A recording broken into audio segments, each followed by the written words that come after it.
ہے یہ مہدی کی صدا، کوئی مددگار نہیں اتنا۔ کی ایک علامت امام موسیٰ کاظم علیہ السلام فرماتے ہیں محاسبہ کرو۔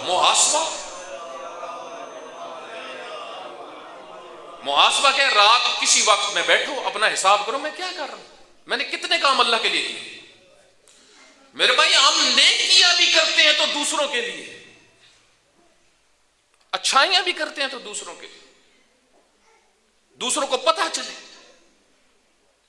وہ کہتے ہیں نا ایک شخص مسجد میں داخل ہوا رات کو، ریاکاری بیماری ہے، ایک شخص رات کو مسجد میں داخل ہوا، سناٹا، سردی کا موسم، اندھیرا، مسجد میں گیا، نماز پڑھنا شروع کی، دل میں آیا لوگوں کو پتہ چلے میں پوری رات مسجد میں رہا ہوں۔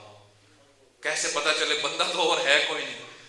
تو کتا مسجد میں داخل ہوا، دروازے سے اس کو آواز، اس کو نہیں پتا، وہ تو نماز پڑھ رہا تھا، اس نے کہا کو آ گیا، بندہ کو آ گیا جو میری خبر پورے علاقے میں پھیلائے۔ پڑھتا رہا، جب فجر پڑھ لی دیکھا مڑ کے تو وہ تو کتا تھا۔ تو پوری رات نماز کس کے لیے پڑھتا رہا؟ میرے بھائی یہ ہمارے اعمال کی مشکل یہ ہے، ہماری عبادتیں ہمیں بدلتی کیوں نہیں ہے؟ کیونکہ اللہ کے لیے نہیں ہے۔ ہماری مجالس ہمیں تبدیل کیوں نہیں کرتی؟ اللہ کے لیے نہیں ہے۔ وہاں ایک دفعہ لوگ واہ کہیں، بڑا جلسہ تھا، بڑے جناب سسٹم تھا، میرے بھائی لوگوں کی سننی ہے، یہ تو سب ختم ہو جائے گا۔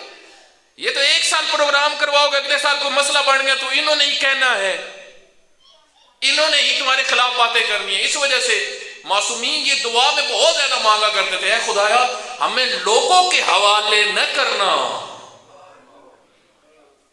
کیونکہ لوگوں کا صرف ایک کام ہے اکثریت کا ذلیل کرنا۔ عزت صرف اللہ دیتا ہے، لوگ عزت نہیں دے سکتے۔